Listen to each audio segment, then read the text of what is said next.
Welcome to the show. We have got Brad East on with us.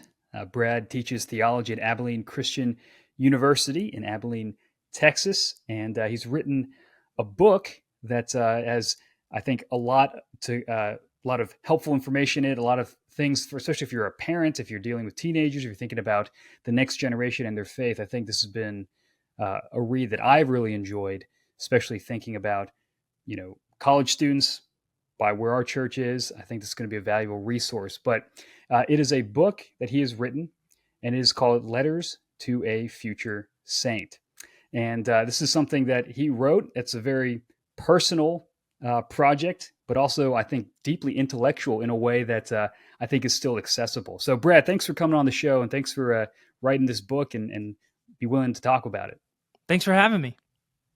So, when I looked through this book, there were a lot of things that struck me about it. One, the format is that it's a series of letters. And I'm just curious the background and the story behind this book. What inspired you to write this book? And also what motivated and kind of inspired you to write in the format that you chose? I think there are two or three answers to that. One is the immediate inspiration was, actually, I'll go back in time. I write a letter to my children each year on the day of their birthday, and I did it like once a month for my firstborn, and then realized that was way too ambitious. So it's once a year. You're like for running all out of of them. things to say. Exactly. Yeah. Just you're so great and I love you. That's the end. And that got me in a certain habit. And when I, in a short span, my godchildren and 4 of my nephews were all baptized. And for each of them, I think kind of motivated by this habit of writing to my own children, I wrote each of them a letter, a specific letter to each child on the day of their baptism about what was happening that day. And I limited myself to 1 page. And the age range varied. And so I wasn't writing it for them at the moment, nor was I writing it for them when they were 30. I was writing it for them when they could begin to kind of grasp some of this stuff, sometime in their teens, probably, maybe middle school. And it was a very instructive exercise to try to put into 3 or 4 paragraphs that a 12-year-old or a 15-year-old could understand what was occurring to them in their baptism. Being forced as an academic to do that in language that someone could understand at that level was challenging in a good way. I remember that C.S. Lewis writes somewhere that if you can't put your doctrine or your theology into language that an ordinary person can understand, then you don't actually understand it yourself. So that was one main inspiration or source. The second was I teach undergraduate students here at Abilene Christian. For folks who don't know, Abilene Christian is in Abilene, Texas, and that's 3 hours due west of Dallas-Fort Worth. So I'm over here in one sense, sort of still red state, red county America. I'm teaching students who choose to go to a Christian liberal arts school. But at the same time, when they enter my classroom, these are not catechized young people. Most of them love Jesus, and they are warm toward the Bible, and many attend church. But their knowledge is, for the most part, obviously I'm characterizing a lot of people, but their knowledge is relatively thin. And they're not in denial about it either. They're quite hungry. They're quite open. They want to learn. They want to move on from milk to meat. And so this book in many ways was written for my students and with my students in mind. I want it to be the kind of book that they could have received in high school or when they graduated, or maybe when they graduate college. And it would do the work of catechesis in such a way that it wouldn't persuade them to be Christian. So it's not a work of apologetics. It would lead them into the depths of what they want to believe and how they want to live, but actually have lacked largely that guidance and introduction so far, and would be the kind of thing that shows them just how rich and deep and wide the Christian life is. That's what struck me about the book. You mentioned how it's not primarily an apologetic work. I mean, usually you think there's so many Christian apologetics books, especially toward the next generation, and it's often done in this sense of, okay, we don't answer questions about science and historicity and all these types of things, which are very important, and you do touch on those. But what I thought was interesting and unique about your work is that focus on catechesis.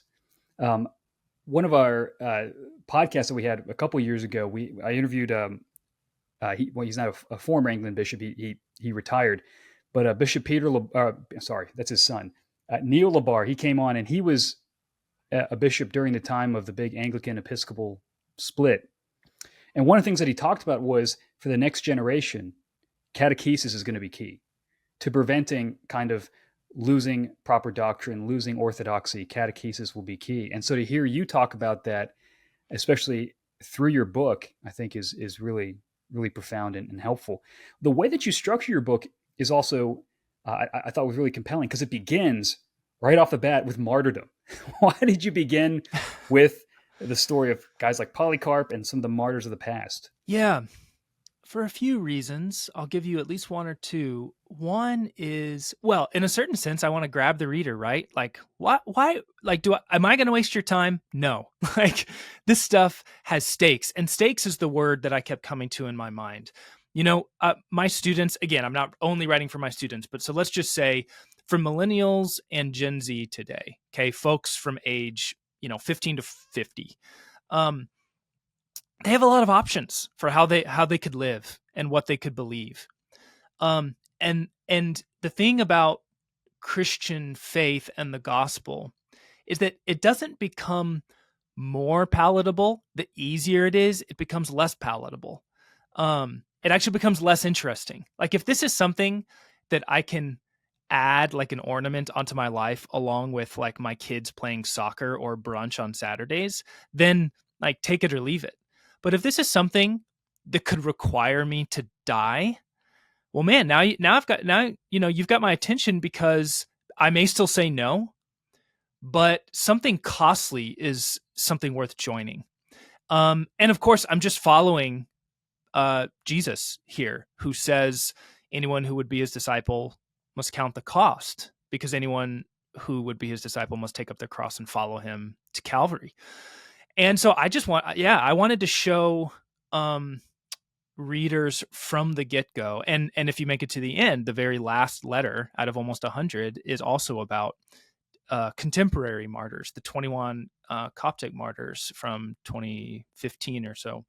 And I wanted to show readers that, yeah, they may live in relatively affluent or comfortable social contexts. I don't want to assume that, but if they're in North America, they're probably okay. They're probably not going to be persecuted in some strong way. But that's not only a past tense reality, that's a present tense reality. People around the world today are persecuted, and even in your own life, you must die. There are things that you must nail to the cross of Christ, or he won't have you. And if you're lukewarm and that pushes you off the fence in the other direction, I think Jesus in Revelation says that's right. Maybe now's not the time, but you should. I don't want to do a bait and switch where this seems really easy and light, and then we tell you once you're in that actually it's going to demand your whole life. Well, it really follows the pattern in the Gospels. I mean, Jesus is sort of like, right, like first meeting, he's like, "This is what's going to cost." Okay, are you with me? What are you going to decide about it? And yeah, I remember reading that, and I'm thinking, wow, something that, especially if you think about a teenager, you think about a young college student, to hit them right with that, and just to say we're talking about real life with real stakes, I think is very, very effective. And like you're saying, it's like we're not here just to talk about abstractions. We're here to talk about flesh and blood and history and the actual heritage that you have as a Christian. Looking at all these faithful saints and martyrs. Something you really do emphasize is the centrality of the church, which, again, when you think about Gen Z, you think about college students, all that stuff, you almost want to like we'll get to church later. You know what I mean? Like because that's got all the baggage. But Yeah. you come out just saying, "Hey, the church is central." What's behind that? Can you elaborate on that a little bit more? Yeah.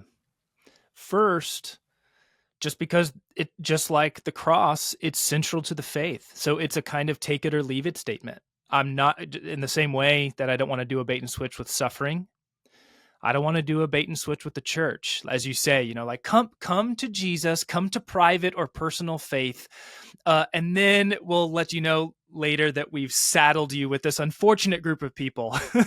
They're sinful, they're wayward, they're annoying, they're so different than you. They're going to drive you crazy and make your life miserable. But now they're your family. Sorry. Right. No, Put up. but You got to put not up with only it. what'd you say? You got to put up with it. This is what you Exactly. got. Well, the way I wanted to frame it was, not only, guess what, you are saddled with it in a very real sense, but this is actually the offer of the gospel, that God has called a people out of the world to be his people. And this people, in virtue of your baptism, in virtue of placing your faith in Christ alone, now you're a part of this people. And that's not accidental. That's not like one of the side benefits. It's actually the very heart of the matter. You are adopted into a family, and now these people, for better or for worse, are your people. They're your family. And moreover, in the same way that the gospel has stakes, and the gospel gives you this thick identity and this 4,000-year tradition, and so on and so forth, I wanted readers, especially Gen Z young people, let's say, to know that this is not about your solo adventure of self-discovery. You are not a Christian on an island. You are not a Christian streaming your favorite worship from home on the couch in your pajamas. Just in the same way that Jesus makes personal demands of you, you have to die to yourself. You have to die to your idols, die to your flesh and sin. He also makes the demand that you've got to join these people. You've got to physically put your body in the midst of these other bodies so that all these bodies might be the one body of Christ. That's the ball game. So you can leave, or you can get on the field, but there's not a sort of third option in between. Well, you do talk a lot about God choosing a special people, and you really make a huge emphasis on Abraham and his story and him being called out. And you have this very compelling statement where you essentially say that one of the key things to grasp is the concept of adoption. And that's something that you talk about. And to me, a lot of what I find interesting about your book is that you, oftentimes when you think about, again, the next generation and reaching them and all that stuff, you start kind of with the hot topic, the hot button issues, and you try to offer apologetic for the Christian view on sexuality and or Yeah. whatever, all that stuff, which Yeah. I think, again, really important, definitely needed. But you kind of start by saying, let's take a step back, and all this is built on a larger foundation of God's action in the world, right? Choosing a certain people. And I'm reading some, like, this guy probably likes N.T. Wright. I'm getting some vibes there, right? But there's something about that that's compelling.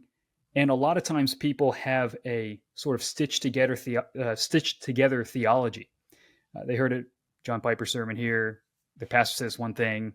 Their dad will always tell them this. They read this one devotional, and they kind of patch it together. And catechesis is sort of a way of having a coherent understanding of the totality of the faith and seeing how they all play into one another. And so that's what I thought was interesting when you started with Abraham. You're kind of setting the story on the Bible's terms and not necessarily what are the pressing questions of the culture right now. Yeah, that's right. I hadn't thought of it this way, but I like that. Other authors begin with interesting and sexy questions, and I begin with Abraham. Yeah, I mean, Yeah, no, and that's right. I want it, and there are a number of ways of explaining the rationale there, and I like the way you put it. The story of Christian faith, the story of Scripture, is what it is, regardless of the pressing questions of the hour. And it's not a denial that those questions are pressing. And I'm glad that people are doing that work. But the story of God's people and the story of the gospel begins with Abraham, regardless of what people are asking today. And sometimes, not always, but sometimes when we start where people are, we actually lose track of where the actual center is. And the center for us, the center, of course, is Christ, but the center of the biblical story from Genesis 12 to Revelation 22 is Abraham and his children. The seed of Abraham is Christ. We are adopted through Christ into this family, a family that includes both Jews and Gentiles. And we learn in the New Testament that the mystery, the card up God's sleeve for millennia, for millions or billions of years, all of cosmic history is leading to the point where Jew and Gentile will together with one voice give praise to God. And that is a framework within which we can ask some of those pressing questions. But if we lack the framework, we're going to go awry. Yeah, that framework is very helpful. And then, I'm reading through some of the things that you write in these letters, and I'm like, wow, that the student who's reading this is going to start flipping and being like, yeah, I really haven't really read Genesis 12 or 15 or 17 or thought through the implications of this. And then you look at the New Testament and you're like, that's all in the minds of the apostles. That's all they can almost think about, with Galatians and Ephesians and all the letters of Paul. He's thinking along that narrative. And this is the next chapter when you talk about God creating heavens and the earth. So it's funny seeing this. You start with martyrdom, then you go to like a calling of a people, and then you start with really a doctrine of God, which I remember being in seminary, and I went to RTS Orlando, Reformed Theological Seminary, and they did a great job of doing Protestant retrieval and retrieving doctrine of God, and it's okay to read Aquinas sometimes, and all these types of things. I remember sitting there being like, man, I feel like I know justification pretty well. Yeah. I can do like a gospel illustration, but I haven't really sat down and thought about who is this God that I'm saved to. Yeah. And you begin not with Genesis 3, you begin with Genesis 1 and 2. Yeah. And you sketch out this vision of God as creator. And I'm curious, what was the idea behind that? What are you trying to get at with beginning there? Man, there's a lot to say. I'll try to limit myself. Every question you ask, I'm just like, how can I move this from a 40-minute answer to a 4-minute answer? Just go for it. I mean, we're not going to be able to get to the whole book, but yeah, exactly. I want to just get the highlights here. So partly for listeners, so it begins sort of in media res, meaning it's sort of like right now, martyrdom, you and me, and then it begins in chapter 12 with with Abraham, and then I go all the way to the end of Israel's history. And part of what I'm doing is saying, okay, things have gone wrong. We haven't yet named what has gone wrong, and we need a name for that. The name is sin. So we need to rewind the clock all the way to the beginning to see how the whole universe, the heavens and the earth, got started. And then what went wrong there, because what went wrong is the kind of infection that is keeping God's people from being holy as God is holy. One way I put this for my students is that chapters 1 through 11 in Genesis are the crawl at the beginning of a Star Wars movie. So they're important, but they're setting the background conditions for when the first scene of the movie begins, which for me is Abram in chapter 12. Okay, so what did I want to do with thinking about creation? I wanted to do a couple things. One, as you say, I wanted to make clear that talking about creation is first of all talking about the creator and talking about the character of the creator revealed both in his creation and in his word when it tells us that he created. And Karl Barth, the Swiss theologian, has this line where he says, the first article of the creed, I believe in one God, I believe in God the Father Almighty, creator of heaven and earth, all things visible and invisible, is not something we already know just by looking at the world. It's an article of faith. That's why it's there in the creed. If it wasn't an article of faith, it wouldn't be there. We actually have to confess this because it isn't available to empirical study. It's not something you put under a microscope and say, oh, now I see that God is the creator of the heavens and the earth. So I wanted to draw readers' attention to the ways in which God is creator. Okay, so that's first. Second, I wanted throughout this book to avoid getting too technical, and you can tell me if I was successful in that, but I wanted to talk about creation ex nihilo, meaning creation from nothing. I think there's a tacit or implicit sense that most Christians have that sort of like, God spoke and everything came about. That's kind of the Big Bang, and that's what it means. That's what that doctrine means, which is totally fine. But the deeper meaning of creation from nothing is not that there was a quote unquote time, there was a before when there was nothing but God, and then there was something. Even that chronological interval is a problem because time itself is a creature. God creates time, not just space.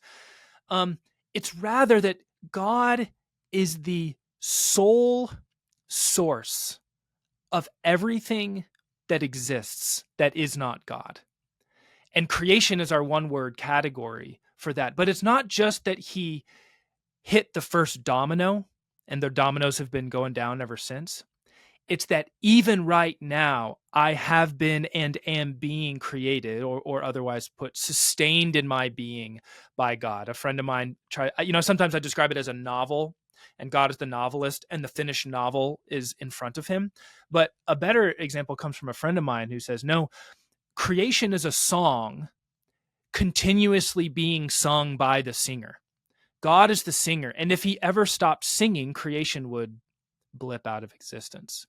And I wanted my readers to come away with much more than a vague sense that God made the world once upon a time in the distant past, but rather I am being upheld in my existence moment to moment by the living God who created galaxies and black holes and beetles and stars and Niagara Falls, and me. And why did he do it? Julian of Norwich tells us, because he loves me. Like the only answer is love.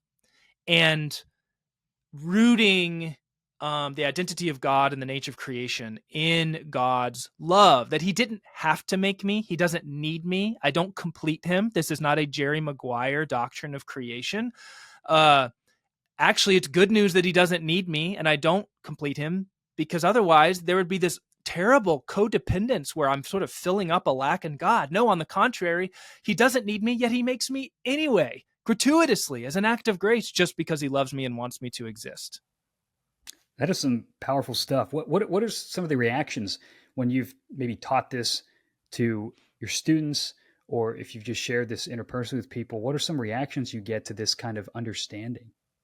Well, first they asked me, what is Jerry Maguire? That came out before I was born. Or they're like, oh yeah. And I say, don't go watch it. I'm not giving you permission to watch it. I was just thinking about see the clip. The Star Wars reference. You're like, oh yeah, the Star Wars crawl. Like, oh yeah. You mean like the one with the girl who's the main character? And you're like, yeah, exactly. No. They don't even say that. They're like, really? Oh yeah, the Mandalorian. Oh my gosh. Wow. Yeah. Wow.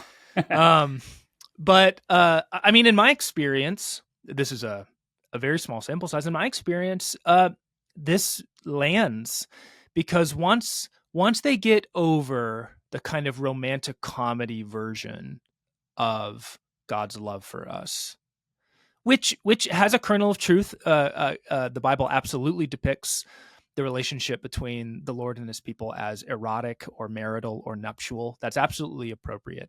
But once we get beyond the superficial "you complete me" theology, I think it sells, and it sells because it really is good news. Like it's we get a tiny trace of this in the birth of actual children. Now, none of us parents know in advance who our children will be, so that's the disanalogy. But the analogy is, why do you exist? We wanted to meet you. And there's nothing you could have done to earn that, because you didn't exist before you came into existence. And before you could talk, before you showed evidence of a personality, before you had any skills that anybody cared about, we, your parents and other people, bathed you and fed you and bounced you and changed your diapers for no other reason but love. And that's a small echo of the creation of the entire universe. And I think that's good news. People hear that as the good news that it is. Well, it's a vision of God that really feels gracious to the core.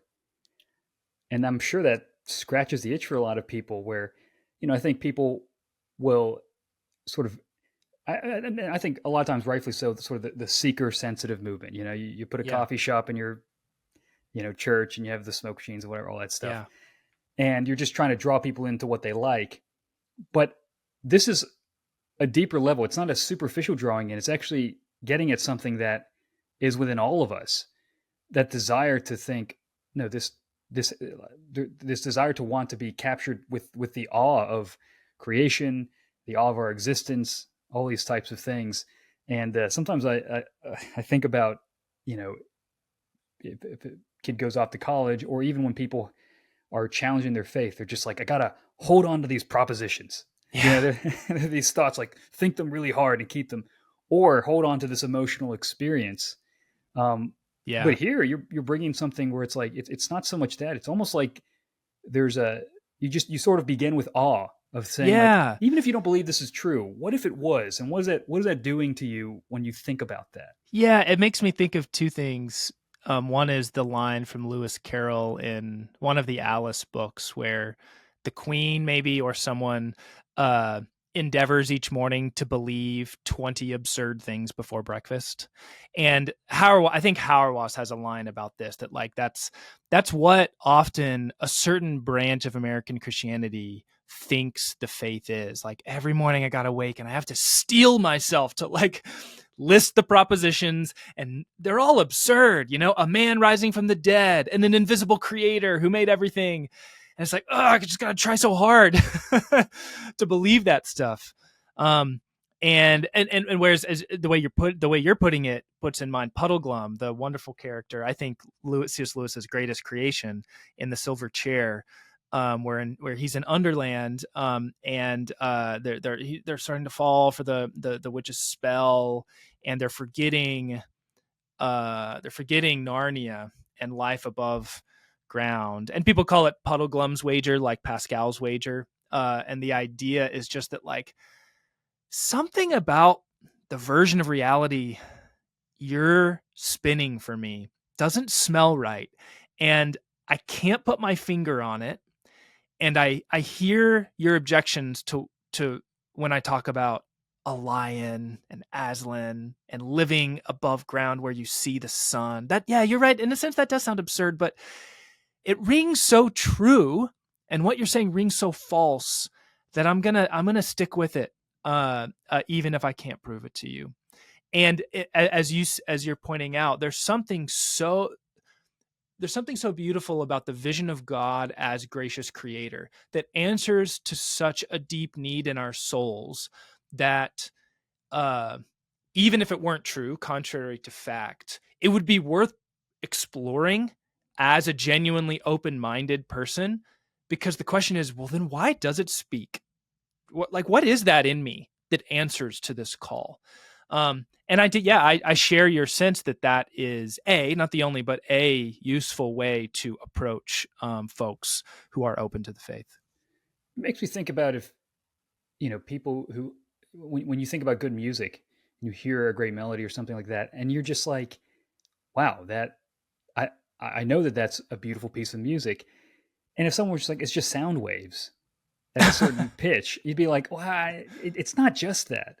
I mean, I know Yeah. it's not just that, Yeah. and No, that's right. it's a deeply true reality. It's not just sensations activating, synapses in my brain or something like that. There's something Yeah. more to it than you're No, just. it's like reducing us to, like electrified meat sacks, or just pointing to a child and saying, that's nothing more than like a collection of atoms, or as people say about prenatal life, that's nothing more than a clump of cells. It's like, well, in one sense, yeah, I'm a clump of cells.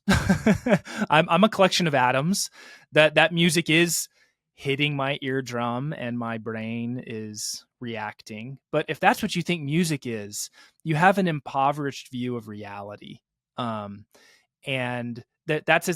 there's a sense in which the Christian invitation, the gospel, is an invitation to a non-impoverished, a full view of reality as it really is. Well, how does that tie into the way that you start to unpack what sin is? Because you speak about sin with relation to creation. I think you even talk about it as don't think primarily in, you cussed once or you did this one bad thing, but more of a state of being. And so maybe help make that connection a little bit. Why do you incorporate creation so much into the idea of sin? Yeah, I try to do my best to follow Saint Augustine, broadly speaking, both in his conception of original sin and his sense of evil as privation. For listeners, what that has to what that teaches or holds is that evil doesn't have positive existence. That would mean that God created it, but God is the source only of good. God only makes good things. That itself tells us about the nature of God and is good news for the people we share the gospel with, because it means that God made you and there is bad in you. We'll get to that in a second. But fundamentally, just looking at you as an existing thing tells me you come from God and you're good. You're made in God's image. But so evil as privation, it's a kind of cancer or parasite that eats away at the intrinsically good nature of what God has made. But I try to marry that with more recent insights of New Testament scholarship into Paul that sees the figure of sin in his letters, not, as you say, as individual discrete sins that I the individual perform, like telling a white lie, or even something grievous like murder. Rather, it's not sins in the plural that he's first of all interested in. It's capital S sin in the singular. And capital S sin in Paul, if you go back and reread him, especially in Romans, functions the way that Pharaoh functions in the book of Exodus. It's a tyrant. It's a monster. It's a despot it's a master that enslaves. It's a false lord that enslaves each of us and all of us together, all of Adam's children. We are all in Adam in this sense. We are Adamic in this sense, that we are in bondage to this tyrant. And what Christ does is he dashes our chains. He breaks our bonds. He releases us. This is the way in which he is a sort of victorious martial warrior who busts into the prison or the household and steals us away, just like in the icon of the Anastasis, that he is yanking Adam and Eve out of their graves, and the devil is sort of tied up on the ground. He can't get in the way. And to me, again, I think for readers, this can be helpful in one of two ways. One is it can get them away from counting their individual sins and being hyper scrupulous. Like, guess what? Yeah, you sinned. You sinned 5 minutes ago. You'll sin 5 minutes from now. You sinned yesterday. You'll sin tomorrow. That's not very interesting. Like keeping a running diary. Obviously, you need to confess those. Obviously, you need to take those to the cross, et cetera, et cetera. But this kind of stereotypically puritanical approach to individual sins, where you're just sort of introspective all the time. You never get out of bed, metaphorically speaking. And on the other, I think this view of sin has such incredible explanatory power for our psychology, our psychological experience of sin, and what we see in the second half of Romans chapter 7. It's like, what is this war within me, and what am I bound to that both is and is not me, is and is not inside of me? And it's not a denial, of course, of things like mental health or mental illness. It's not any more than it's a denial of physical health or physical illness or injury. It's just to say that once you see that sin and death and the devil are powers that hold me, or at least want to hold me, and Christ is the one who gives me the true power in the Spirit to break free, it's it makes sense of a lot of life. It's deeply biblical, it's deeply patristic, it's deeply traditional, and you put it all together, and that's I think a way for new believers, or newly minted believers, baby believers, to sort of come into the fullness of what it means to follow Christ. When you mentioned Saint Augustine and trying to follow him, I'm like, man, that's what everyone's just trying to do. Everyone's just trying to follow Saint. I feel like That's whether you're right. Protestant or Catholic or whatever, everyone's Yeah, trying to. it's still all footnotes to him. Yeah.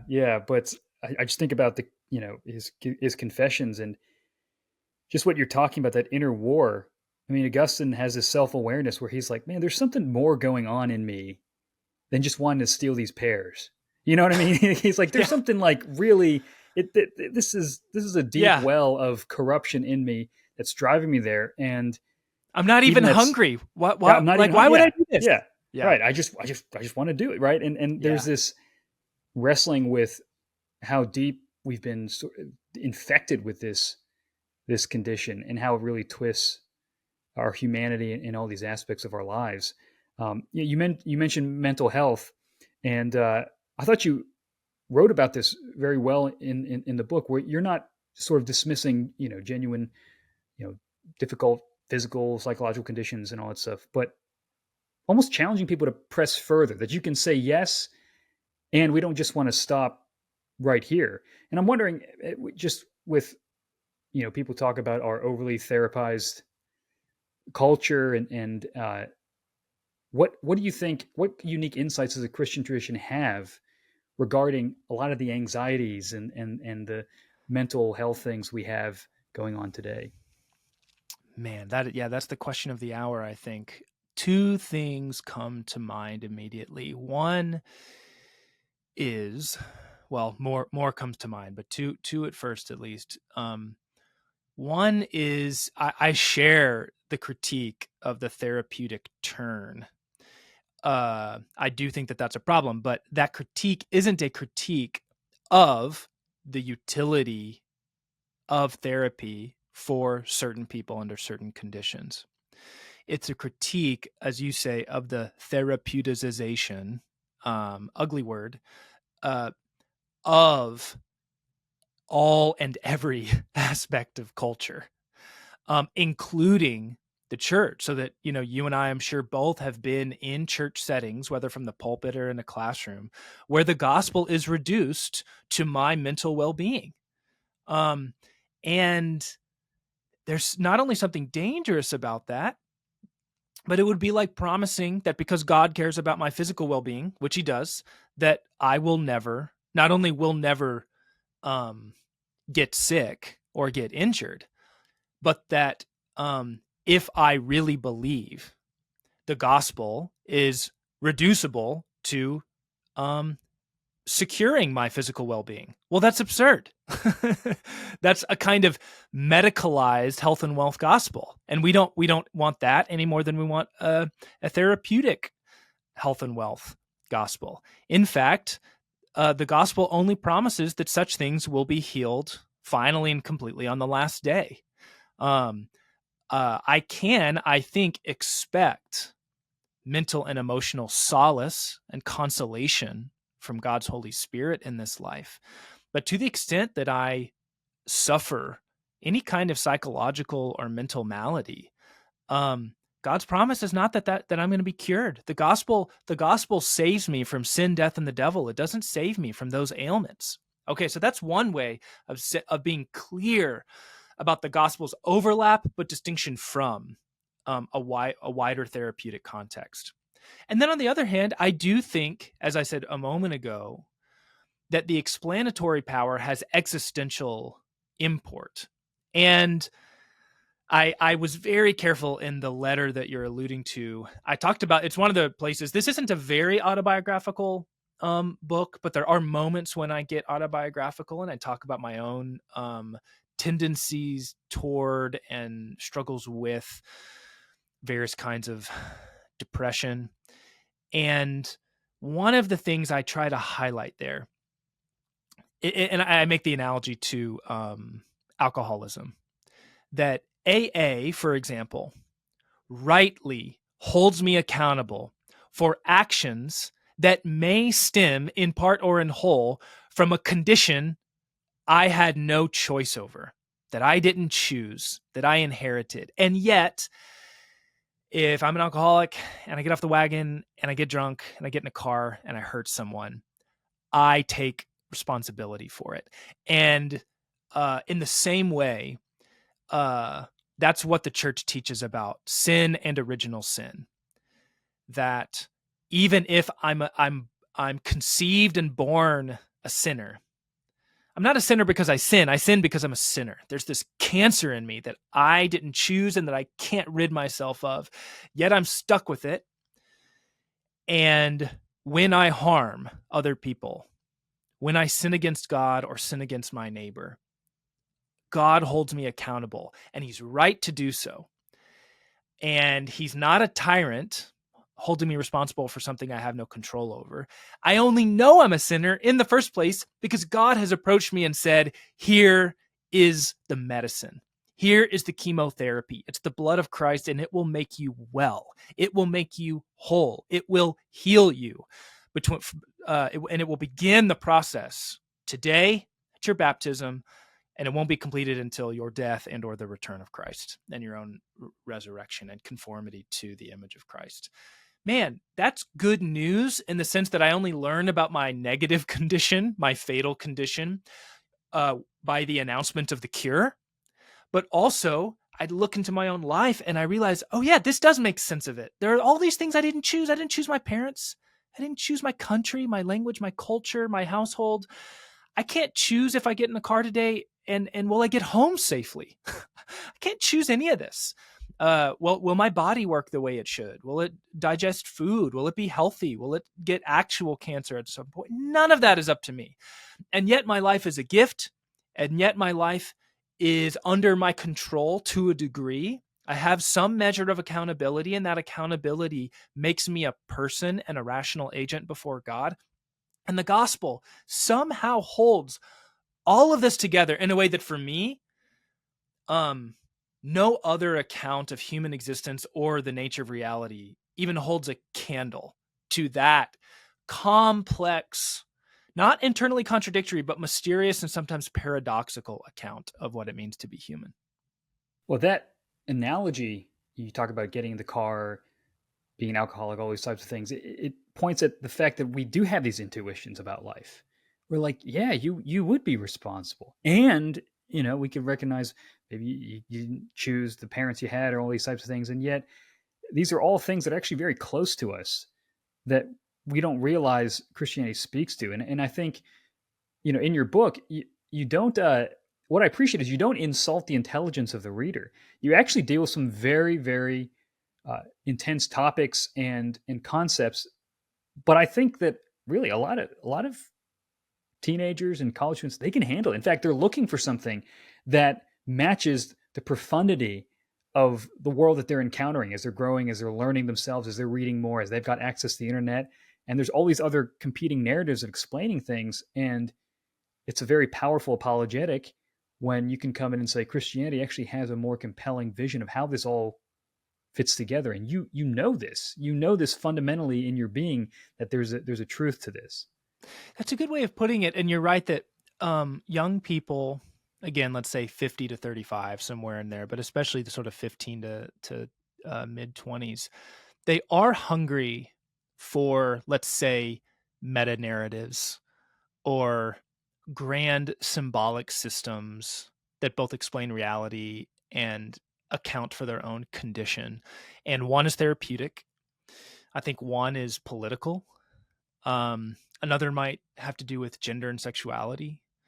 There are more, but Christianity offers not only, I believe, a true, certainly truer, but a true version of this, but it's also ancient and thick and intellectually serious. And so I didn't write this book only having in mind brainy, readerly Christians, young people, but I did want to lay out the breadcrumbs for those who, Christians, normie Christians don't have to read Augustine. They don't have to read Aquinas. They don't have to care. That's not what it means to be a Christian. But a few of us do, somewhere between, 1 and 10%. I don't know what the percentage is, but some of us do need to read that stuff. And in fact, some of us can't remain Christian without it, because it's what showed us, if you are intellectually inclined, if you're intellectually curious in the right ways, you're a seeker after truth. Seeing that Christianity has this extraordinary reservoir of resources is a way of saying, oh no, it's got the goods, it's got the nourishment. Like, it's actually answered most of these questions before I even thought to ask them. And I wanted to show in my endnotes, in the breadcrumbs, hey, if this has piqued your interest, there are so many places to go. Just start here, and it'll be off to the races. Well, that's a very helpful resource you provided in the book. It's kind of like you're giving a little tip of the iceberg, but there's so much more under the surface. Yeah. Well, we've got to talk about Jesus, right? I mean, that's the big thing. And you do spend a lot of time talking about him. And particularly, you really stress the importance of the incarnation. And why is that so pivotal to your project? And especially, you spend many letters kind of unpacking that idea of God taking on flesh.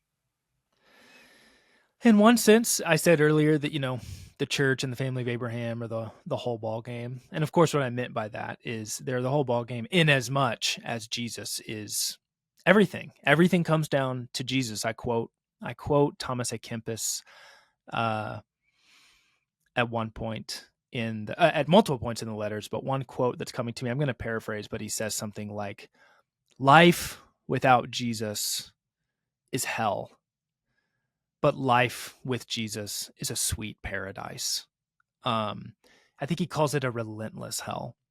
And that's, if I had to sum up the vision of the Christian life and the vision of human life that I wanted to offer to readers, that's it. That everything stands or falls with the person and work of Christ. And in particular, as you say, the incarnation, that this is the mystery out of which every mystery and every blessing and every grace springs forth in the gospel and the Christian life. And without the incarnation, none of that is forthcoming. It's all contained in this one mystery, that the God who created heaven and earth became a human being, became flesh and blood, became a baby, became a fetus in the womb of Mary, in whose presence the also unborn John the Baptist leaps. He's dancing. We've got a pirouetting John the Baptist in utero, because he just can't help himself in the presence of the Lord and the tabernacle that is the body of Mary. And to me, I talk about inexhaustible riches and depths. This is it. And I wanted both to offer that, especially, to somebody, I guess I probably don't have a sense of the extent to which young people today grasp that is the heart of the thing. I imagine that for some of them, they sort of have a vague sense of Jesus, God's son, but like it's him dying on the cross, which of course, yes. But yeah, I wanted to communicate that if they hadn't yet fully, if no one had fully sort of given them that the claim of the gospel is that Jesus is God in the flesh, full stop, not God with an asterisk, not a semi-demi-mini God, as my students like to hear me quote Moana, but God full stop, capital G, O-D, God from God, light from light, true God from true God. The very creator has become a creature. And then to see what that God does for us in love. And in the book, that was the other thing I was going to say, as you know, it's split into 12 sections, and the turn is from sin, and then sin section 5, part 5, death, part 6, and then part 7. It's the turn. The turn is the center of history. The axis of the ages is that God enters the picture. He enters the scene, and he begins to make all things new. And that's what I want. That's how I wanted it to feel to readers.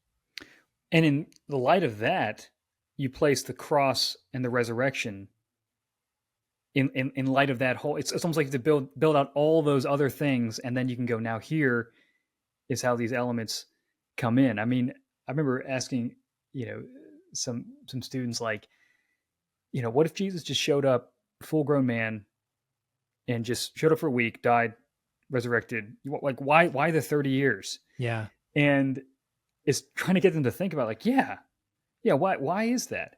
And it's Yeah. just like you have to see it in the wider spectrum, the wider vision and narrative of God the creator, that you start, in the first few chapters you talk about, to create all things, actually enters into the story that he sustains and Yeah, weaves and into being. it's an act of this part I think resonates with everyone, but certainly with my students. It's an act of solidarity with our condition. And that the word solidarity is not there in the New Testament, but the idea is everywhere, that he actually, as Hebrews says, shared the condition of his brothers, that he undergoes whatever it is that we undergo. And that solidarity in the Gospel of John, when he weeps at the sight of Mary and Martha grieving their brother, whom they knew Jesus could have kept from death. Like, this is what God does. He enters into our tears. He enters into our pain. And I have this line, and I try to extend this metaphor from Aquinas, where he says that if God had so willed, simply becoming human in Mary's womb could have been sufficient to merit our salvation. And he's not taking away from the cross. He's saying, you need to understand the depths of this mystery, that the actual deity entering, as it were, the human bloodstream, and in giving us his antibodies as he takes our illness, contracts it into himself in this extraordinary exchange between us. That could have been it. Now, God had many other things to accomplish, and it was supremely fitting and beautiful and right for him to do all the things that he does in his life and in his suffering, death, descent, and resurrection. But it's a way to press on, to push us to try. We can't grasp it, but to at least to apprehend the full breadth and height and width and depth of the mystery of the Incarnation. With all that in play, how does that inform our understanding of the cross and resurrection? And well, no pun intended, but flesh it out, and help us have a fuller vision of what I think are probably two of the most well-known elements of Christianity, especially in American evangelicalism: cross, resurrection. That's the bread and butter, as it should be, right? I mean, that's important. But these other aspects that are also important, what angles does this help us see, or how does it make this, take something that's 2D and make it 3D for us?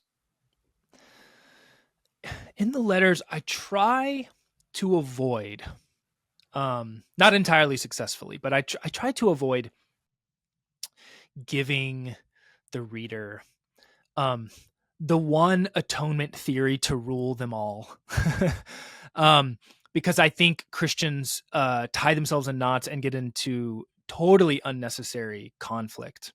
What we are beholding is an infinite mystery, and God in Christ saves us in 10,000 ways.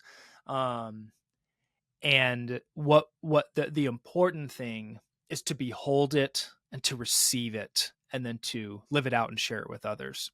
So that's the first thing, which may be a kind of prolegomenon. That's a preface, just to say, I'm wanting, Robert Jensen, the late Lutheran theologian, liked to say, the church's one and only official atonement theory is Holy Week. So if you want to understand what and how God does what he does in his atoning work on the cross, and in particular from Maundy Thursday through Easter Sunday, attend the Holy Week liturgy, and in particular begin the Triduum, the Paschal Triduum, the 3 days from Thursday night through Friday into Saturday, and the Easter Vigil that evening. And I really resonate with that. not as a dodge for, well, we still got to kind of explain how this works. No doubt. And I try to do some of that here. But to avoid the temptation, as we said earlier in our conversation, to kind of propositionalize it, like the closer we get to a kind of divine mechanics of expiation, I'm not afraid of any of these words. Expiation, good. Substitution, good. Penal, good. Christus Victor, good. Sacrifice, good. All of it's good, and all of it's there in the text and in the tradition. But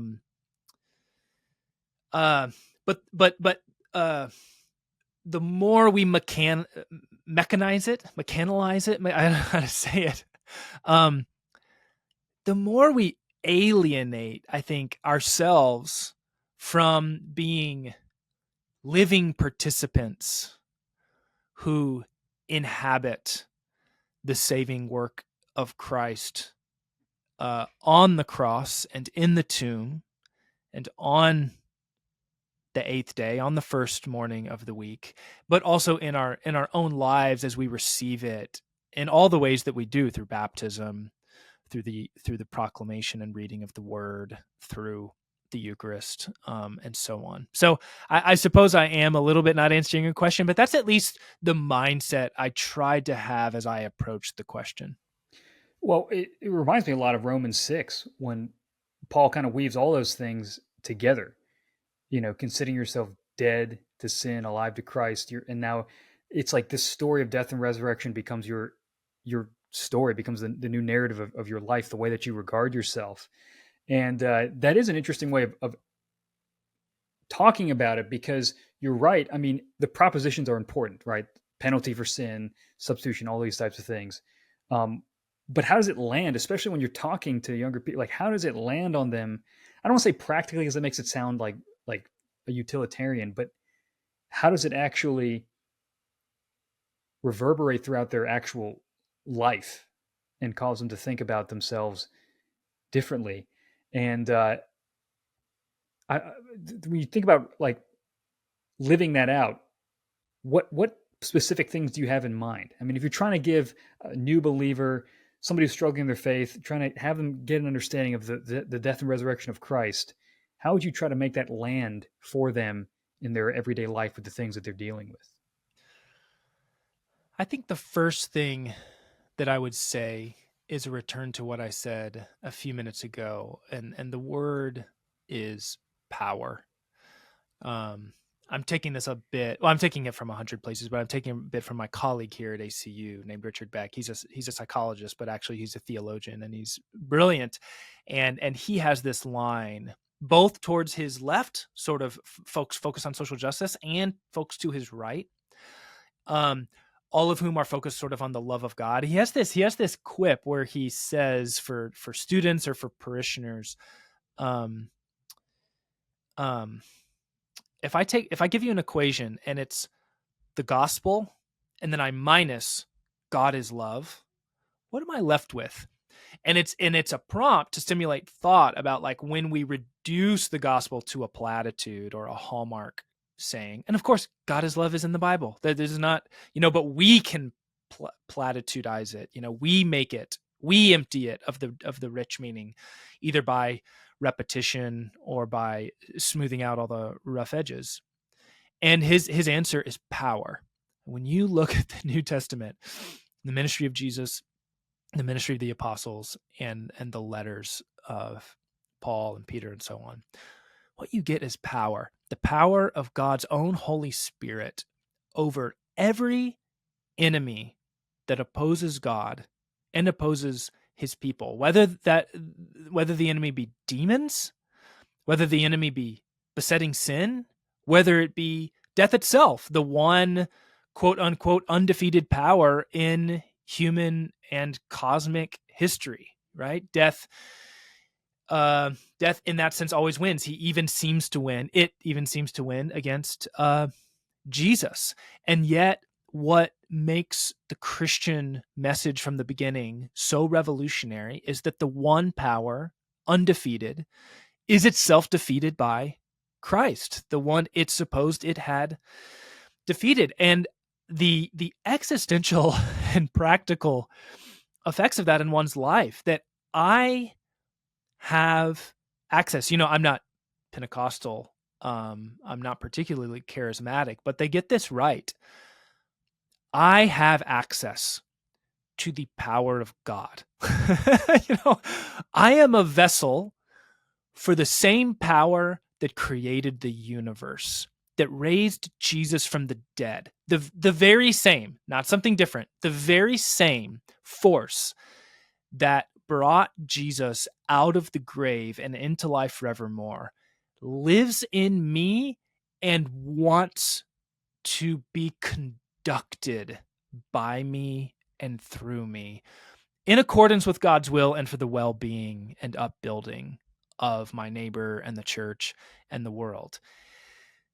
Yeah, if that's what Jesus did on the cross, he both exercised that power and then unleashed it, both in his resurrection and then from heaven in the outpouring of the Spirit. Who doesn't want a taste of that? Who doesn't want that in their life and in their daily struggles? I do.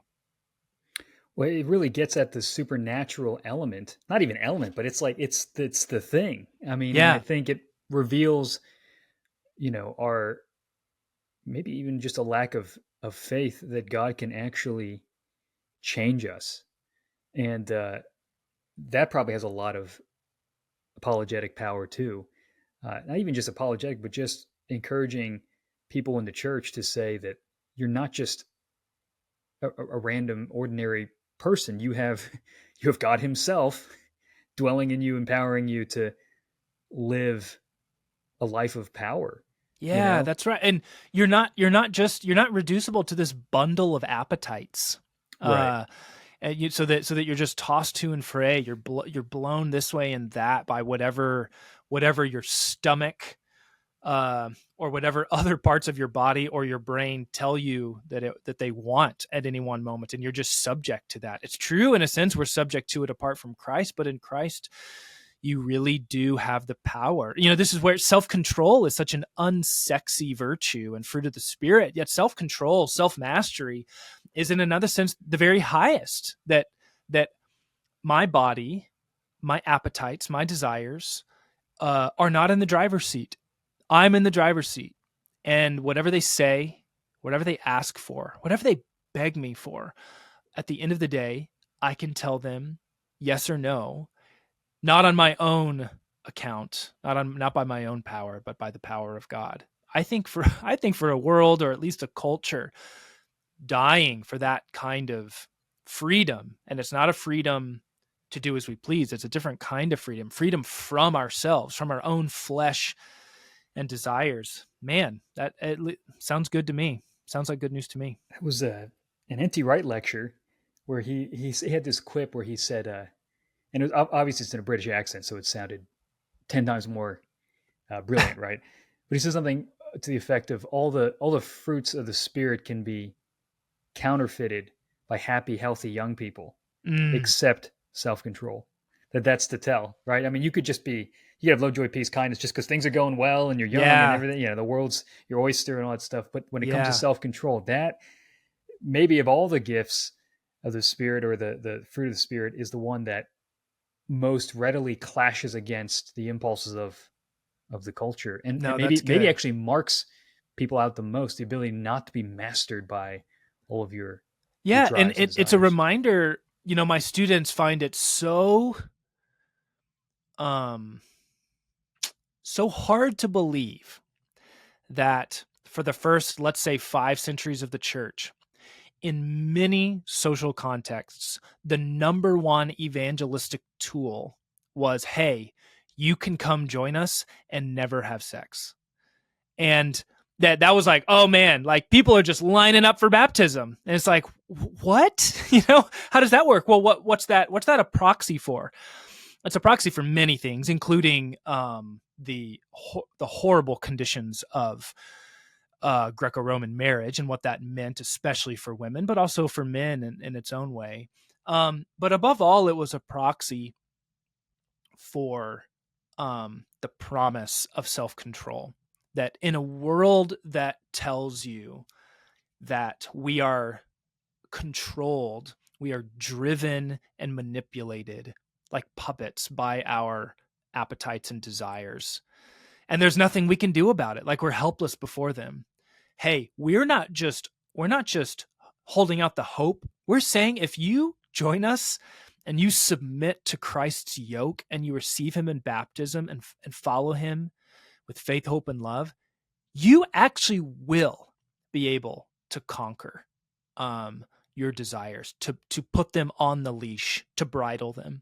And of course, the strongest, it's arguable, I suppose, but if the strongest appetite is sexual, well, then the way to sell that at the time, the proclamation was, you can control your sexual appetites. You can control them by the very power that raised Jesus from the dead. And people came by the hundreds and thousands. And I don't know how we get there in our context, but to me, when I think about it, it certainly seems like there are a lot of analogies or correspondences between the two. That if the church could model that, which it has not been in previous years and decades, but if the church could actually model that in our life together and in our individual lives, modeling the virtue of chastity as itself not a bourgeois norm of the middle class, but as a mark and as a sign of the presence of God and God alone in our lives, then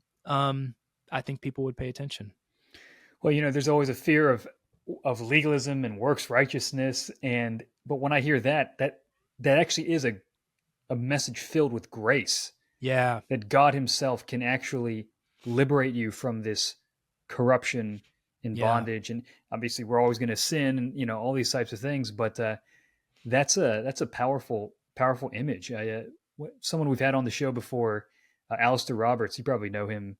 And something he's always brought up is how the New Testament doesn't actually call us to view ourselves as primarily sinners. I mean, we acknowledge that we're sin, but we are viewed, and you make a point of this, we're viewed as adopted. We're viewed as children. Yeah. And maybe just coming to a close, we talked about adoption before, but what do you think, what do you hope people get from understanding that concept, especially as they read through your book and the fatherhood of God? What are you hoping the fruit of that will be in the minds of not just the next generation, but anybody? Yeah. Okay. I'm going to try to succinctly give you three elements here. One is, as you say, we are adopted as children of God. And that is not something we were born with. I say this to students, and actually this does scandalize them at first. They're like, no, everyone's a child of God. I was like, well, I understand the intention behind that, including when it's spoken by Christians. What they mean is we're all created by God and that we bear God's image. And it's a kind of loose way of saying that. But John chapter 1 says that Christ alone, in virtue of his work, grants to us through the gospel the power to become children of God. Well, if Jesus has to die to give us that gift, and it is a gift, then it's not something we already possess. It comes from the outside. It comes from without. It comes from God. So that's the first thing, as you say, to emphasize that we're children of God the Father together with Jesus. We are in the Son, and so we are sons and daughters of God. Second, adoption is not only vertical, it's horizontal. We're not only we don't only gain God as a father, we gain Abraham as a father. And it's hard for, I think, especially maybe evangelicals or Protestants to hear this, but if you don't have Abraham for a father, you can't be saved. That's the ecclesiology at work here. Like, the line from Saint Cyprian, extra ecclesiam nulla salus, outside the church there's no salvation. I riff on that in this book and in another book of mine on the church. So it's like, outside, what that really means, according to Paul, is that outside of Abraham's family there's no salvation. This is the saved people, because all the blessings are found in the seed of Abraham. Who is the seed? It's Jesus. So when we are in him, we are not only in the Son of God, we are in the seed of Abraham, and we have to become children of Abraham by adoption. We're not born Jews. We're not born genealogical descendants of Abraham. So we have to be adopted. We have to be grafted in and integrated into a family we were not born into. So that horizontal piece tells us to belong to God in his family is to belong to Abraham's family, because that's the one he chose to be the father of faith and the head of this people. The third thing I'll say to close is it's not strictly speaking about the concept of adoption. It's about this language of saints. Now, I was anticipating in my mind what you were going to say. Alistair said that we're not called sinners. We're called fill in the blank. And I thought you were going to say saint. Well, obviously he's right. We're called children. But the sort of contrast term there is we're not sinners. We're holy ones. We're sanctified. And I call this book Letters to a Future Saint, and I address the reader, my imaginary correspondent, as Dear Future Saint, for a reason. And it's one, again, that Protestants might be a little bit nervous about, but I want to allay the anxiety in this way. You know, the word martyr comes from the Greek word for witness. So in that sense, we're all martyrs, small m, because we're all witnesses to Christ. Even though we weren't eyewitnesses, we become witnesses through our lives and our words. But the church rightly has reserved the title of martyr, capital M, for men and women who give their lives for Christ, who actually literally die for the gospel. And in the same way, the church very early on said, all of us are made holy in baptism. This is why Paul can address Christians as dear holy ones, dear saints, small s. You have been washed. You have been sanctified. You have received God's own Holy Spirit, the Spirit of the Holy One, Jesus. But that holiness is proleptic. It's a seed. It's a down payment. It's a first fruit. And the church has also the church has therefore, across the centuries, reserved capital S saint as a kind of title for men and women who retrospectively, when we look back at their lives and their words, are uniquely beautiful or revealing witnesses or windows onto the holiness of Christ. We see what it means to be made holy across an actual human lifetime when we look at these people. And so all of us, in one sense, are saints, but in another sense, are on the path towards sainthood, towards sanctity and holiness in the kingdom of God. And that relates to adoption and the status of child, because it's a gift we receive from the outside. It's a gift we receive from the Holy Father, the All Holy One.